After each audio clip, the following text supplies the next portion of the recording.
ជំរាបសួរបងប្អូនទាំងអស់គ្នាព្រឹកនេះធ្វើដំណើរទៅរើសផ្លែកៅឡាក់ប៉ុន្តែមុនពេលដែលទៅរើសហ្នឹងគឺចូលផ្សារសិនដោយសារតែផ្សារហ្នឹងគឺនៅជិតកន្លែងរើសហ្នឹងឯងហើយពេលទៅដល់ហ្នឹងគឺនេះខ្ញុំទិញបានផ្លែទៅលាប់ហើយនឹងផ្លែកៅឡាក់ហ្នឹងប្រហែលជា1គីឡូជាងប៉ុន្តែខ្ញុំអត់បានថតឲ្យបងប្អូនមើលទេឥឡូវហ្នឹងគឺចេញដំណើរទៅហើយ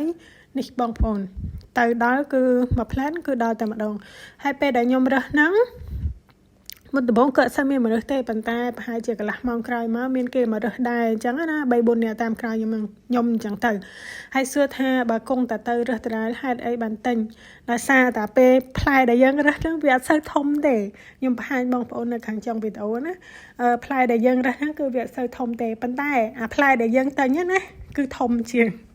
ចង់និយាយថាវារាងធំជាងអញ្ចឹងណានេះដូចបងប្អូនឃើញហ្នឹងវាអត់សូវធំទេអញ្ចឹងហើយខ្ញុំទិញខ្លះហើយខ្ញុំរើសខ្លះតែម្ដងទៅយកមកផ្ទះណា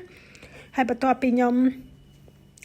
រើសបានផ្លែនឹងអស់ចិត្តអស់ចង់ហើយគឺ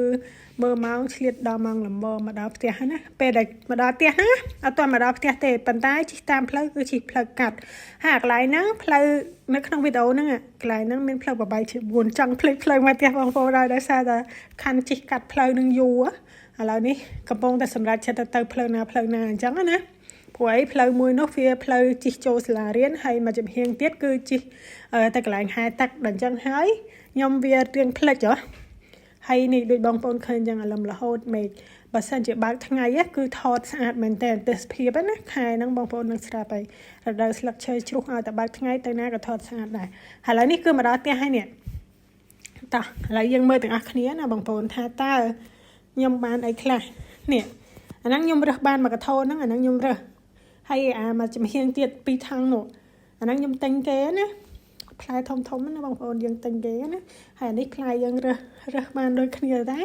បាន1កាថុនធំដូចគ្នាហ្នឹងបានតែប៉ុណ្្នឹងឯងបងប្អូនហ្នឹងវាខុសគ្នាត្រង់ហ្នឹងមួយរឿងធំមួយរឿងតូចតែប៉ុណ្្នឹងឯងអត់មានអីខុសគ្នាទេ